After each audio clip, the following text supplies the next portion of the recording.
action.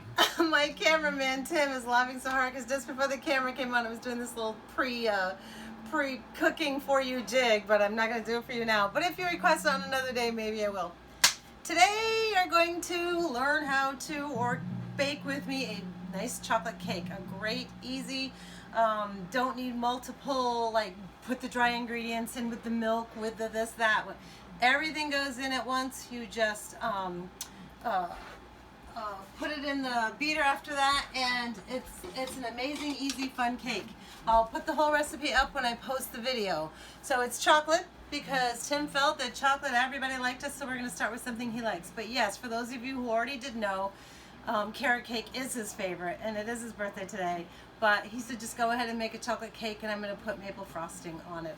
The maple frosting I made the other night. Oh, look, I got it right on the first hit because here it is Friday, 5 days later, and it's still intact. It's just barely starting to, just barely, if you can see it in the camera, just barely starting to separate now.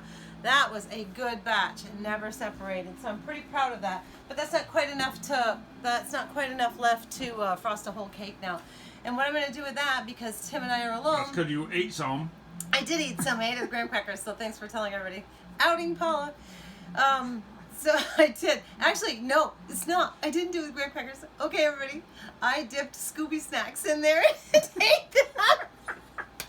Okay, so now you're totally out of me. All right. Whatever. So now you know the truth. So here we go. Come on over to the baking center over here that Tim built for me back in 2017, and let's be at the baking center and bake a cake. Remember, I said when I'm cooking, I very rarely do a lot of measuring, but when it's baking, you have to be precise. So, because it is a science. So we'll start out with our flour. We'll toss it right in here. I'll say the ingredients out loud, but I promise I will post them too. 1 3/4 cup flour. And this is just, it's supposed to be a red devil's food cake, but I never put the red frosting, red food coloring in it. I just don't. It's not my thing. Don't you love these, by the way?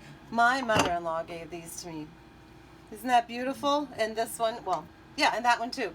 Or not, I don't remember. Anyways, she definitely gave me the set of these two, and I was at her house and totally loving the one she had there, and before I knew it, I had my own set, which was so awesome. So yeah, I gotta do a whole cup here, so I gotta get that filled right up. So how was your guys' week? So yeah, y'all, if you're watching my Facebook at all, you'll listen to the perils of me going shopping today. So you know, I did it. I went out in the public and I went shopping. And it wasn't all that super fun or easy, to be honest with you. So here's 1 cup of sugar, and I will need 1/2 cup of packed brown sugar. My brown sugar, for some reason, I think that this is getting loose or something. Because it's suddenly turned dry. So by the way, if you really need to have something packed and it's turned dry, the secret to that, go put a little water on it. And if you wait long enough, I'm not waiting long enough because I'm cooking now, but if you put a little water on it, wait a little while, you could pack that down just like it was before. But I'm not going to wait right now. But it would be packed if you put a little warm water on it. And my next one is 1 1/2 teaspoon of baking soda. I never leave an open baking soda box in my cupboard because I don't want it to absorb any smells. So this container I have is, I don't want to tell you how many years old because then you'll know how old I am. But it's more than 30. Yeah, more than 30 years old. So I need 1 1/2 teaspoons of this. Baking soda, is that old? Baking soda. No, it's not the baking soda that's that old. It's a nice one. It's actually the container, but I know you all are following me, and he's just being Tim. I'm telling you. I'm telling you, just being Tim. Oh me, oh my. What a crack up. So 1 1/2 teaspoon of soda. There we go. That's gone. And 3/4 salt. Now, I am not a salting girl. I have never been a big salt girl. Just a minute, I'll be right back. It's the one ingredient I left behind. I never put the full amount of salt in. I guess I should start doing it, but for years I was married to somebody who had high blood pressure and couldn't have a lot of salt. So I'm used to cutting the salt. So if it says 3/4 teaspoon, I would have in this case put a half or even half of the 3/4. So I'm going to go do the half because I'm just not a big salt girl. And 1 1/4 cup of, it says buttermilk, but I don't use buttermilk. You can make buttermilk, I believe. Yes, the way you can make buttermilk, is it buttermilk? Yes, is that you can put lemon juice in with your milk. I use straight up milk. Excuse me, I forgot to get this out too. I use straight up milk. I don't take the time to make it buttermilk. It says buttermilk, but I don't do it. I just use regular milk. 1 1/4.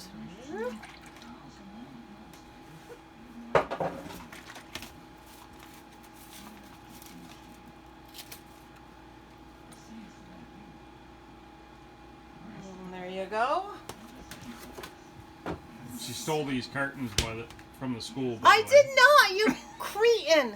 I did not. Please don't say that. That's not even funny. Now I'm going to have to tell them because, oh my God, they're going to think I stole them from the school program. Give me that camera back up here. I did not steal them from the school program. My very good friend Chelsea Belisle worked in a restaurant, and she was not in a restaurant, in a hotel. And she, of course, like everybody else, had to stop working, and because the hotel had a ton of food, they were allowing their employees to take food home. And her child was in my daycare, so she was bringing me home treats too. So those cartons of milk were from the Hilton Hotel. So don't even pretend that they were from where you're saying. That's just not nice. 1/2 cup of, let me get this over here because it's going to be, I didn't want you to have to sit here and watch me fill this. So I had this filled ahead of time of shortening. 1/2 cup of shortening. Keep laughing there, Tim. That's a good one.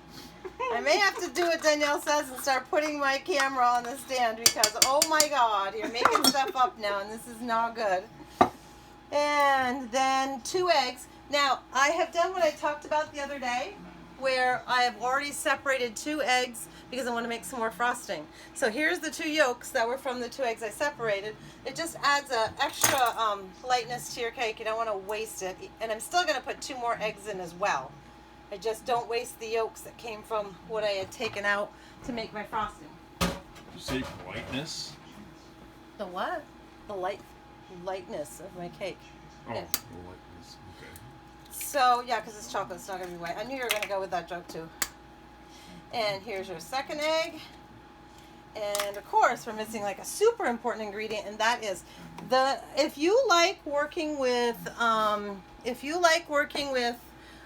unsweetened chocolate pieces, it says here to go and melt 2 ounces of chocolate. And that's cool, but I've just, it seemed to me always like such a pain in the butt to do that. The equivalent to 2 ounces of those chocolates, and it, again, that would be unsweetened, is 3 tablespoons of cocoa. So here's 2, because I got a 2 tablespoon measuring. So 2, 4, 6, and the way it works is you also add a tablespoon for each 3 tablespoons of cocoa. You add 1 tablespoon of shortening. So I just throw in 2 tablespoons of shortening to go with that. And I have just created what is the exact same thing as so don't panic if you're into some, like if you're into making frosting or cookies or anything and they ask you to have those baking squares, don't worry. For the baking squares, for every 1 baking square, you need 3 tablespoons of cocoa.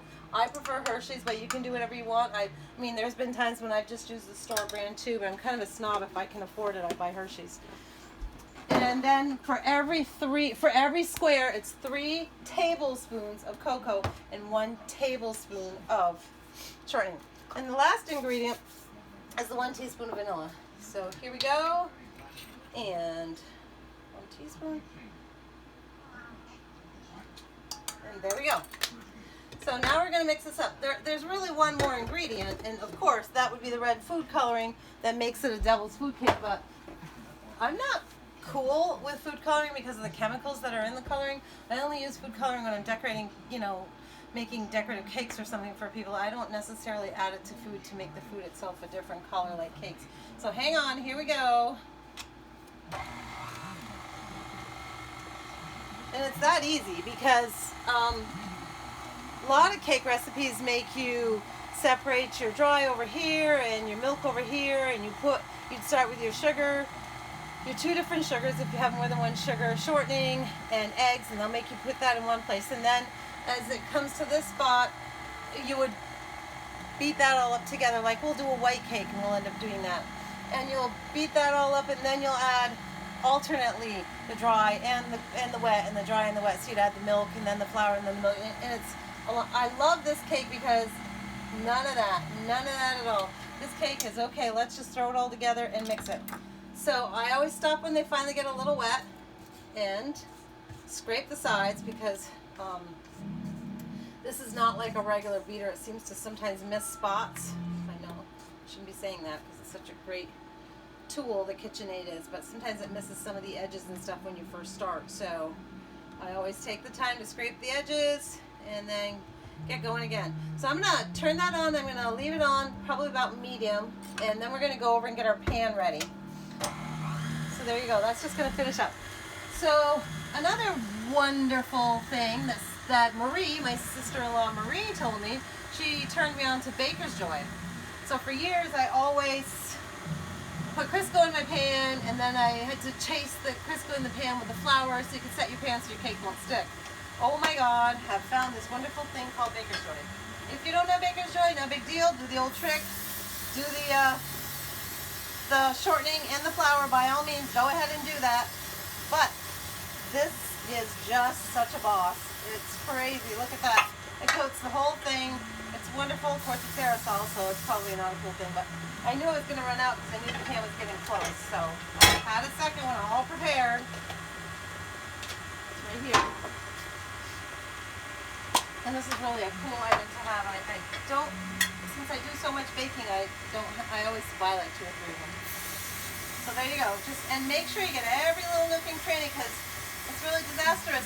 If I was going to be turning this cake over and then trying to decorate it or something, when I was younger, like having a whole corner of a cake pulled back, or when you flip it upside down, now part of the top is gone because it's stuck to the bottom.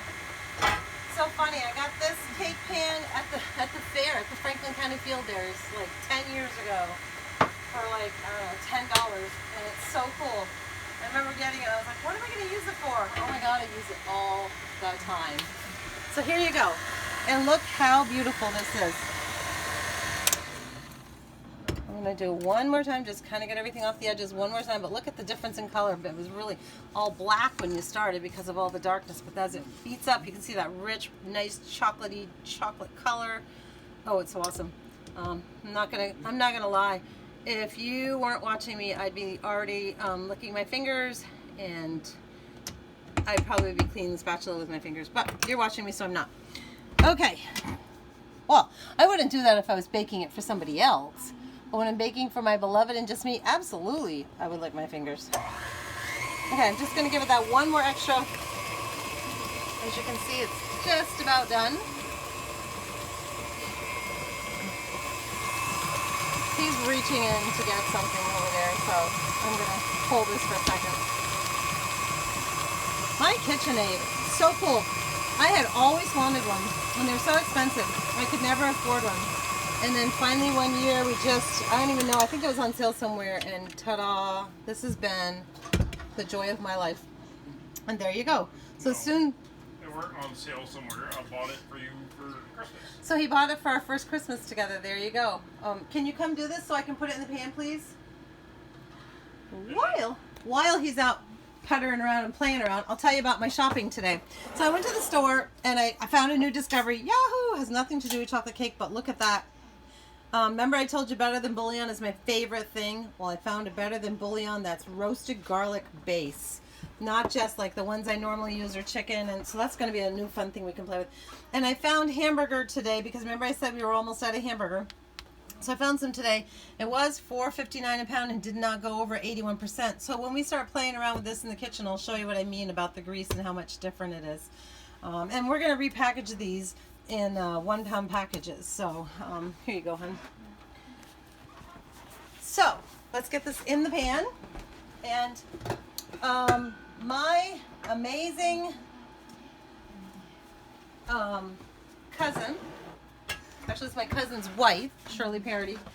When I was young, I wanted so bad. I wanted so bad to be I wanted to decorate cakes, and I didn't know how back then.